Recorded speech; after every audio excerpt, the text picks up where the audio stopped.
Eh bien bonjour à toutes et à tous, j'espère que vous allez toutes et tous très bien. Bienvenue dans cette vidéo où l'on va discuter de la perte de gras. Et sans plus attendre, on va tout de suite commencer la présentation. Donc comme vous me connaissez peut-être, je m'appelle Tristan, vous pouvez aussi m'appeler Le Trist sur Instagram. Je suis un coach en ligne et j'ai aidé déjà quelques personnes dans un objectif de perte de poids. Donc ici on a Arnaud, on a Raphaël, on a ici Brice et on a mon ancienne transformation d'il y a maintenant quelques années. Donc on va pas perdre plus de temps que ça, on va direct commencer dans le sujet, le vif du sujet, la perte de gras le plus facilement possible. Ici, je vais vous présenter ma façon de voir les choses et ma méthode, celle que j'emploie en tout cas avec mes clients. Alors, on va voir tout de suite le concept du déficit calorique. Alors là, pas une grande surprise pour le coup. Alors l'objectif, ça va être de comprendre tout d'abord le métabolisme. Comment est-ce qu'il est créé? Comment est-ce qu'il est fait?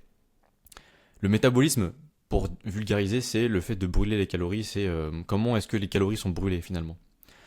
Donc, on a 4 grandes parties. On a les calories brûlées par l'existence. Donc là, on peut vraiment pas vraiment y toucher, c'est simplement nos données de notre corps, tout simplement. Et ça représente quand même environ 70% du total calorique. Donc il y a 60 à 70% en général des calories brûlées qui viennent simplement du fait d'exister. Donc vraiment, même si nous on ne fait rien de la journée, on va brûler 70 calories. Ensuite, on va voir les calories brûlées par l'activité involontaire.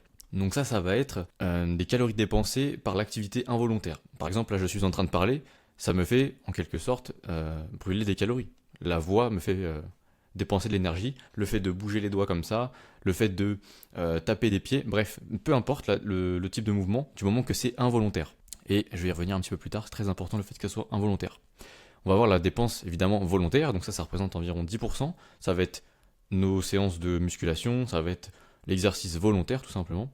Et enfin, 5% des calories brûlées par la digestion des aliments. Et oui, puisque nos organes ont besoin forcément d'énergie pour brûler, enfin pour digérer, pardon.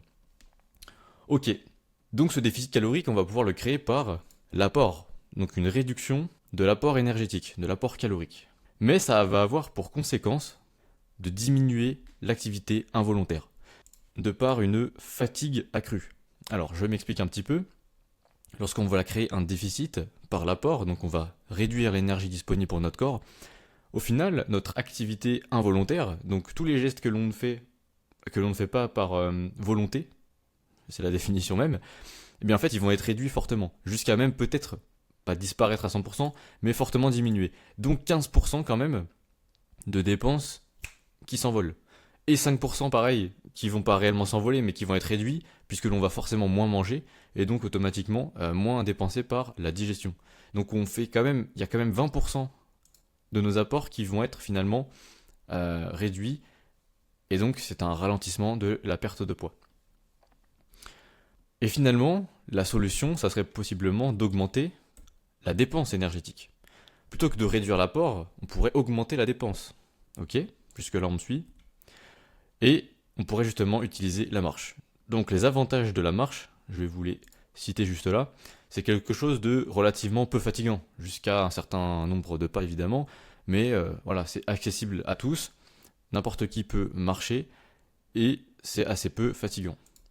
Et c'est mesurable par un nombre de pas, je l'ai un petit peu dit, mais finalement, l'avantage, voilà, c'est que l'on peut mesurer cette dépense, ce n'est plus simplement une dépense involontaire, volontaire, c'est réellement mesurable, donc c'est beaucoup plus facile à quantifier et à adapter.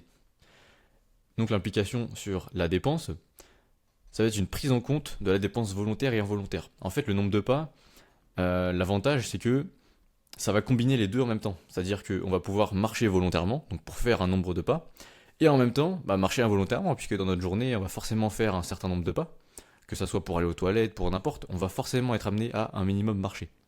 Et donc, cette dépense qui est involontaire à la base se transforme en un mix d'involontaire et de volontaire que l'on voit par le nombre de pas, tout simplement. Et ce nombre de pas, on va pouvoir l'ajuster en fonction de la perte de poids. C'est-à-dire que si l'on voit notre poids qui ne bouge pas, on va pouvoir augmenter ce nombre de pas, puisque ça accumule à la fois de l'involontaire et du volontaire. Donc finalement, il n'y a plus d'histoire de 15% brûlés qui potentiellement disparaissent à cause de l'apport qui se baisse et la fatigue qui augmente de par le déficit. Ok, maintenant ça peut arriver, on peut rencontrer un palier, un plateau, Et là, c'est le moment d'avoir la stratégie du diet break. Alors le diet break, la traduction pure, c'est la pause dans la diète, tout simplement. Et alors, à ce moment-là, qu'est-ce qu'on fait? C'est qu'on fait une maintenance calorique. On revient à notre maintenance. Donc le but d'un déficit pour perdre du poids, c'est d'être en déficit calorique. Et là, on revient à maintenance calorique pour récupérer de l'énergie, justement, à cause de la fatigue du déficit. Voilà, une baisse temporaire de la dépense. On pourrait relativement baisser notre nombre de pas. C'est une possibilité, c'est pas obligatoire. Et puis un retour au déficit après, justement, cette pause dans ce déficit. Mince. Ça peut être d'une durée d'1 à 2 semaines en général, c'est ce que je recommande. Donc faut pas le voir comme une perte de temps, mais il faut le voir comme une relance de cette perte de poids.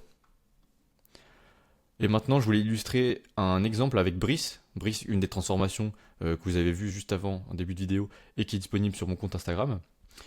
On a eu une stagnation à un moment donné, et donc ce qu'on a fait, c'est qu'on a appliqué simplement un diet break. Exactement ce que je vous ai dit juste avant, pour relancer justement la perte de poids, et c'était dû à forcément une accumulation de fatigue, et au final, à la fin, on a réussi à perdre quand même 8 kilos en 3 mois. Donc la transfo, vous l'avez déjà vu en début de vidéo, c'est celle-ci. Donc là c'est sur 5 mois, mais parce que voilà, on a continué tout simplement. Et donc là on voit qu'il y a eu un certain plateau à un moment donné. Et donc on a appliqué un diet break pour relancer derrière la perte de poids qui s'est super bien passée d'ailleurs. Voilà, si cette vidéo vous a plu, n'hésitez surtout pas à vous abonner, à checker les liens en description et en commentaire si vous souhaitez réserver un appel. C'est très simple, on clique sur le lien, et puis ensuite on n'a plus qu'à renseigner les informations et prendre le créneau que l'on souhaite. Et puis on se retrouve dans une prochaine vidéo. Allez, ciao ciao!